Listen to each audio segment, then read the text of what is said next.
Merchant നേവിയിലെ റാങ്കുകളെ പറ്റിയിട്ട് നമുക്ക് നോക്കാം. പ്രധാനമായിട്ടും മെർച്ചന്റ് നേവിയിൽ 3 ഡിപ്പാർട്ട്മെന്റുകളാണുള്ളത്.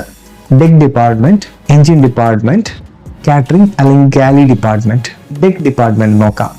ഇതിൽ ഏറ്റവും ടോപ്പിൽ ക്യാപ്റ്റൻ ആയിരിക്കും ഇൻചാർജ് ആയിട്ടുള്ളത്. അതിന് തൊട്ട് താഴെയായിട്ട് chief officer, second officer, third officer, deck rating ആയിട്ട് ordinary seaman, able bodied seaman, അതുപോലെ ബോസൺ എന്നീ റാങ്കുകളും ഷിപ്പുകളിലുണ്ട്.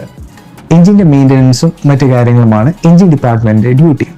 എഞ്ചിന്റെ ഏറ്റവും ഹെഡായിട്ടുള്ള chief engineer, second engineer, third engineer, fourth engineer എന്നീ റാങ്കുകളാണ് ഉള്ളത്. അതുപോലെ എഞ്ചിൻ റേറ്റിംഗ്സ് ആയിട്ടുള്ള ഓയിലർ, വൈപ്പർ എന്നീ റാങ്കുകളും ഷിപ്പുകളിലുണ്ട്. മൂന്നാമത്തെ ഡിപ്പാർട്ട്മെന്റ് ആണ് ഗാലി ഡിപ്പാർട്ട്മെന്റ് എന്ന് പറയുന്നത്. ഫുഡുമായി റിലേറ്റ് ചെയ്തിട്ടുള്ള കാര്യങ്ങളാണ് കാറ്ററിംഗ് ഡിപ്പാർട്ട്മെന്റ് ഡീൽ ചെയ്യുന്നത്. അതിൽ റാങ്കുകളാണ് ചീഫ് കുക്ക്, സെക്കൻഡ് കുക്ക് അല്ലെങ്കിൽ സിവാർഡ് എന്ന പേരിൽ റാങ്കുകളുണ്ട്.